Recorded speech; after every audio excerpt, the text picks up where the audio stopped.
Well, following a successful 2022 season, which culminated in winning the Club and Angle medal, Will Rixon started the new season with a flurry. I caught up with Will following a very clever front-running drive to score with Jim RT at Club and Angle tonight. Well, Will, what a wonderful front-running drive and a deserving win by Jim RT, but it wouldn't have wanted to be about another 10 metres longer.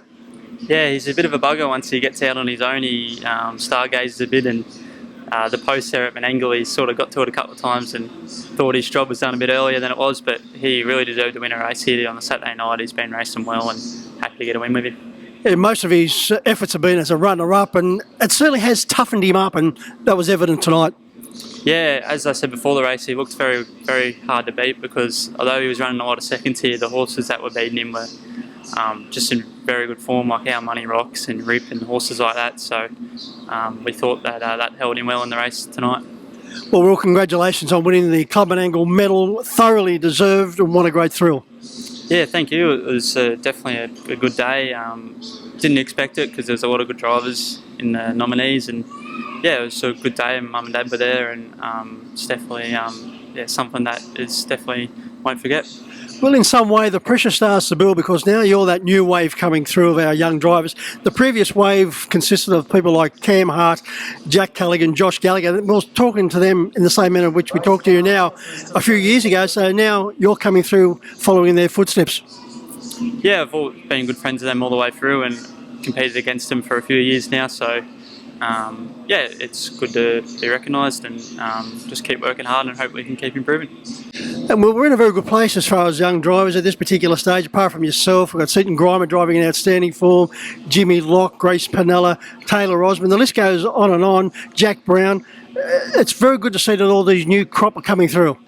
Yeah, for sure. There's unlimited sort of good drivers coming through, which is always good for the sport. It makes it very competitive for us and all the other drivers. There's also, although there's always a lot of good young drivers, it's hard to beat the experienced drivers that go around here every week and won all the big races. So yeah, that's definitely good drivers around. And Team Rixon are getting back together, apart from yourself and Hannah. Ellen's made the trip back to New South Wales from Victoria.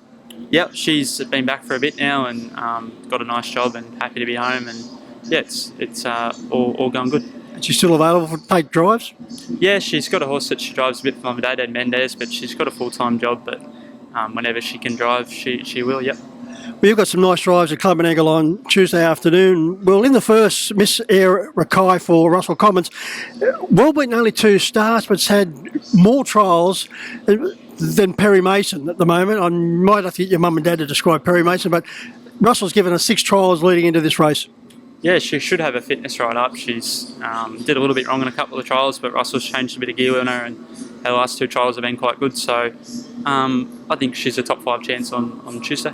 Over to race 2 with My Ultimate Eddie for Alex Orchin, also coming along nicely. Won at Maryborough 3 runs back, but it's been well beaten since.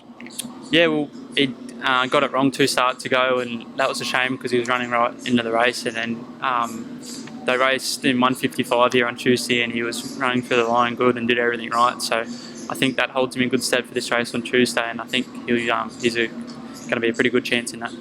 Over to race 5 in Sweet Paris for Tony Burtwhistle, this 4-year-old man, now peaking in condition. A tough effort at Newcastle on Friday afternoon, 3rd in the Sky. Yeah, it was a good effort. I was happy with her yesterday, and she's actually knocking on the door, racing well without winning, so hopefully she can go one better on Tuesday. And this horse is a little bit like Jim RT, just loves running placings, and I refer to Dennis Day's horse, Flandering Chef, very consistent. Got to the line very strongly here last week when second behind the Brad Hewitt trained Emma's J. Yeah, well, that horse had good New Zealand form, so we're happy to run him to a head, and I think drawing good on Tuesday, we'll try and use that draw, and I'll give him a good chance in that. And over to race 7, Heavenly Bell for Martin Herbert, part owner Josh Willick. Well, he's a devoted Eels supporter, so can you do something for Josh at least with Heavenly Bell? Did put back-to-back wins together here recently, but then has got off the boil a bit. Yeah, she hit a hard grade when she put 2 nice wins together, and they went 51 on Tuesday, and she ran home nice in the 4th, so we're pretty happy with that, and she's probably a top 5 chance on Tuesday with the right run. What do you think's the best of them, Will? I actually like My Ultimate Eddie. I think he's probably going to be a good price, and the 2300 will suit, but Flandering Chef's got to be a good chance too. Thanks for your time, Will, and congratulations on the form. Thanks very much.